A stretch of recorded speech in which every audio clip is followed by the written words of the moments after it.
Let me ask you something.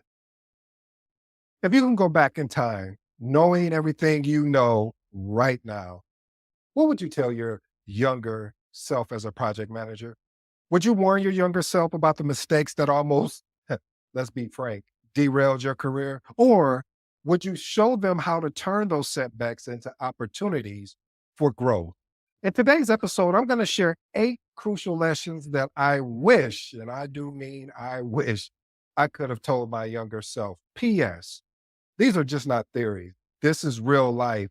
That if you're thinking of getting into this thing that I love, that I hope you fall in love with, called project management, or you're just starting with less than 3 years of experience, then this is for you. Do you mind if I share a story with you?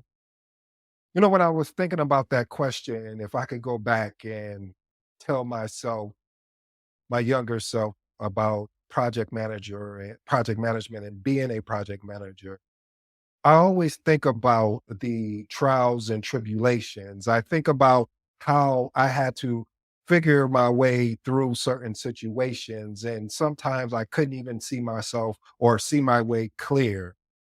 I know this may sound ironic, family, but it was that day when I picked up that book, Think and Grow Rich. My mentor introduced me to the book, and I'll be frank with you, it sat there for weeks, sometimes even months.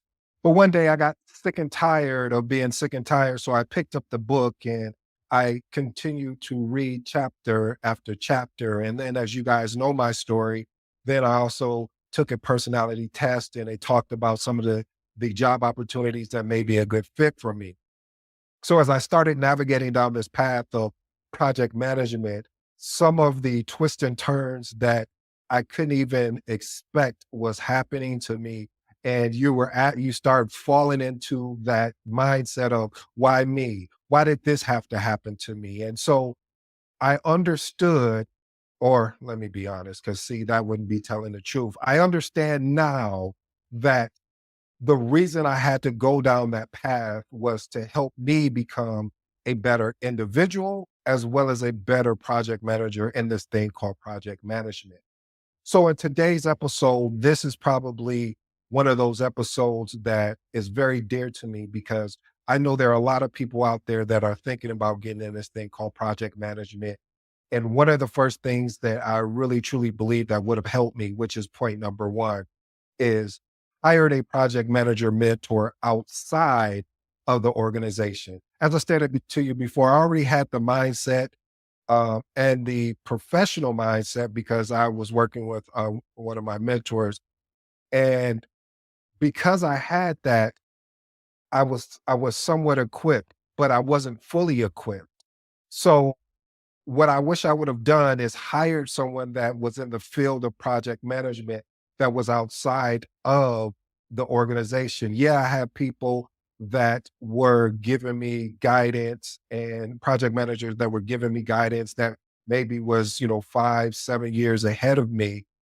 But having someone outside the organization, I really truly felt there would have been a more of a non-bias approach because they don't want to give you all of their secrets. And when you hire someone, you're hiring them for their expertise. Here's my professional insight.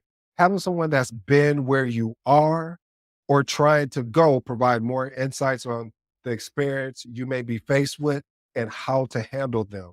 See, a lot of times you're going to be faced with experiences. And if you had a mentor to guide you of how to handle them, it would take your project management to another level, project being a project manager to another level. Point number two, this was big for me.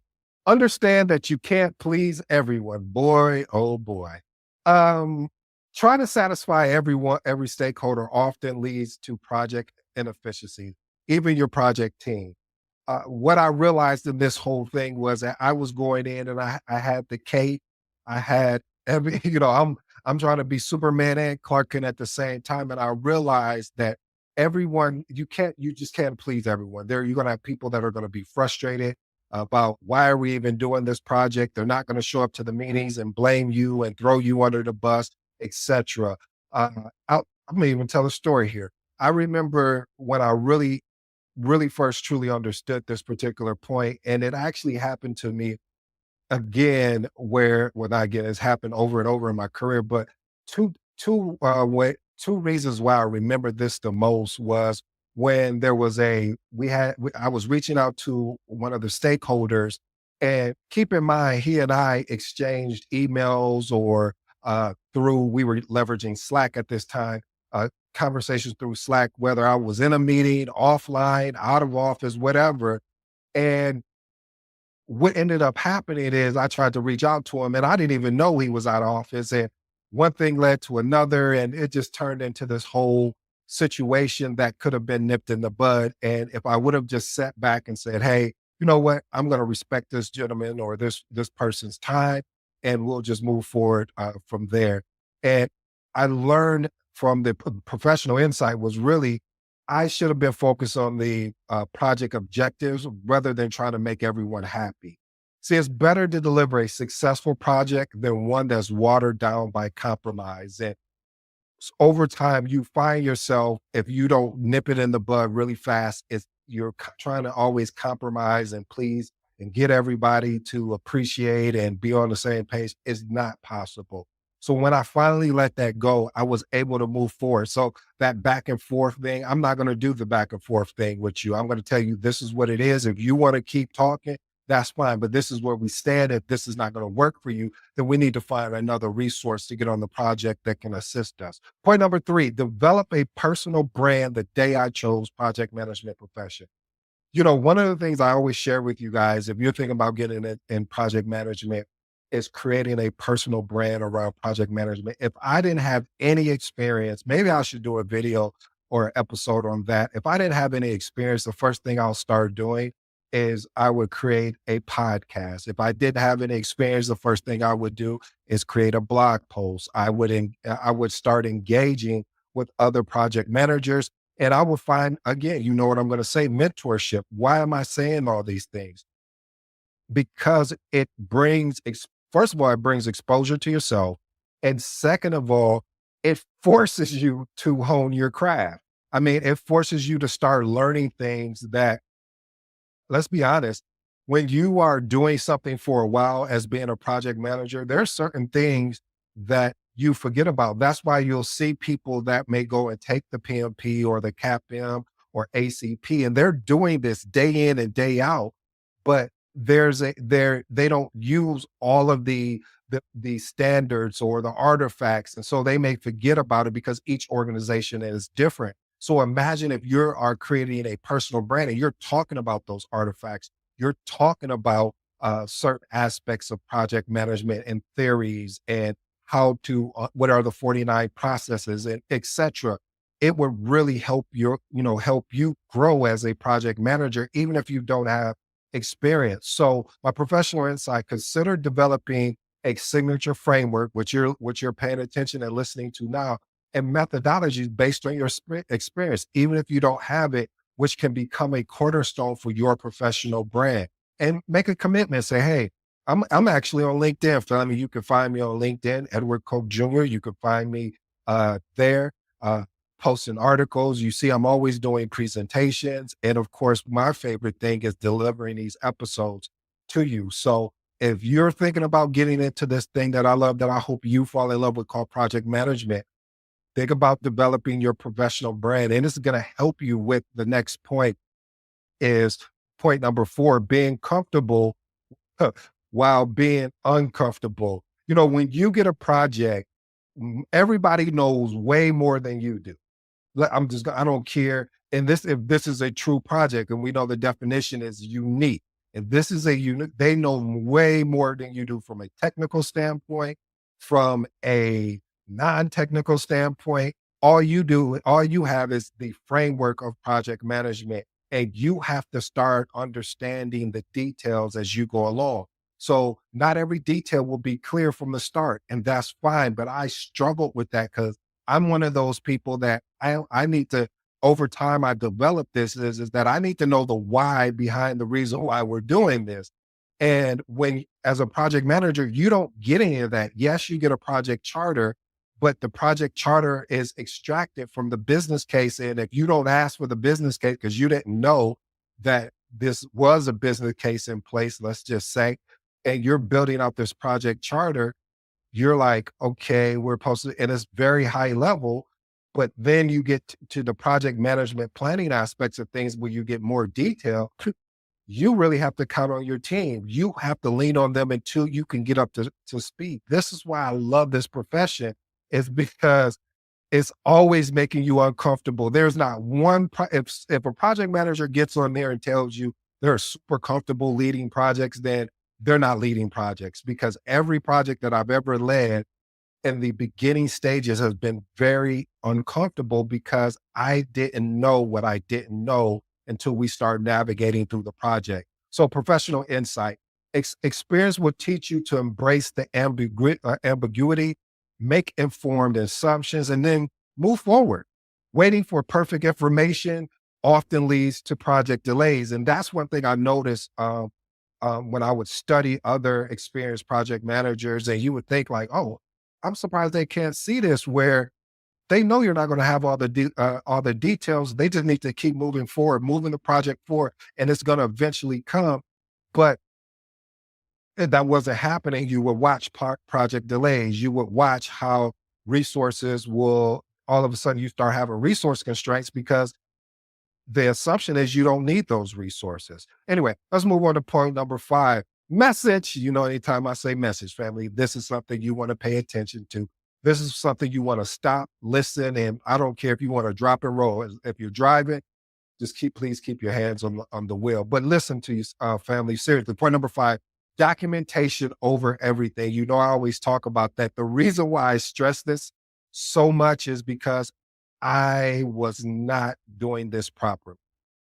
Proper documentation can save you when things go wrong.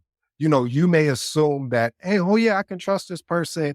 And like, yeah, we had an agreement and you didn't document the agreement. And then something goes wrong. And now you're in front of the executive and they start asking you a ton of questions. And then you look to this person because you're like, there's nothing for me to say here because this stakeholder or this project team member is the one that told us to go this direction. And I trusted them, and they'll say, well, no. And then they'll do something. This is what happened to me. The guy said, well, where's your documentation?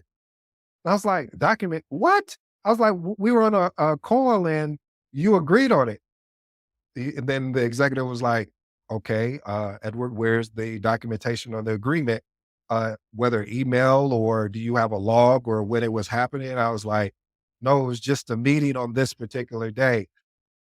Sorry to hear that. You guys need to go back and figure this out. And that really frustrated me because this person was willing to throw me under the bus to save them. And all I was trying to do was watch out and look out for them. So professional insight, you're going to learn that over the years, you'll learn that undocumented decisions or agreements can lead to misunderstanding. One of the biggest components of project management is communication. And I'm making up my own framework, and documentation is the next key thing. And the reason why is because if you don't document every major decision and keep a clear audit trail, it will come back to, as they say, bite you. Point number 6, balance perfectionism over pragmatism. So, balancing perfectionism with over pragmatism, basically meaning I was trying to be perfect. Yeah, I know. You're like, what? Yeah, I was trying to make everything perfect and making sure, versus pragmatism, and which is basically saying, uh, reality, real world. So sometimes I could strive for, hey, I really want to have the timelines aligned perfectly where we're not having to constantly re-baseline. But hey, something may happen where there may be a resource constraint. There may be uh, a quality constraint. There could be so many different constraints that you run into when you're leading projects. So striving for excellence, but recognizing when good enough is sufficient, because sometimes perfectionism can lead to code creep and missed deadlines. So you're going to have to learn how to make informed trade-offs between quality time, cost, and scope. Mostly it's going to be between quality time and scope, because scope is one of those things that you really don't want to touch unless you have to make a change and it makes sense. So one of the methods that I've used in the past, which is, here's my professional insight, is Moscow or Moscow, and it's basically must have, should have, could have, and won't have. This is basically family of prioritizing for features or deliverables. This helps when you're making informed decisions about where to focus your effort and where to really compromise. Point number 7, embrace conflict as a tool for growth. Wow. I remember my first meeting that I had, family. Well, not first meeting, one of the meetings that I had where I witnessed conflict. I'm in a meeting and I'm literally watching these two executives just go at it. And I'm caught off guard because I'm like, what is going on here? Like this is like, I don't know what's going on. I mean, and they were going back and forth, and then finally they stopped. And I was like, okay, this is the decision we're going with. And they made a decision and walked out. And then I'm walking, we had a like a cafeteria downstairs or whatever. And so I'm walking downstairs, they eating lunch together. And I looked at them, they looked at me, and I looked at them, they looked at me, and I'm like, when y'all just and they pulled me aside and said, if this is what I should have known this because I played basketball and I should have known this. And they were saying, listen, Edward, what we did is they would say, basically, I'm gonna share a secret. What we did was we needed to fire the team. So we created that conflict. We had already talked about how we were going to approach it. We did that to fire the team up because we really felt that the team was taking this project for granted. And there was a lot of money tied into this project because of the return on an investment. So I was like, what? I'm blown away, family. So what I've learned is, sometimes conflict can be exceptionally good, and then sometimes it can be really bad. And you have to be able to distinguish between the two because conflict in this real world is natural. When it's managed correctly, it can lead to better project outcomes. Here's a professional insight. Early on, you may try to avoid conflict, which I did.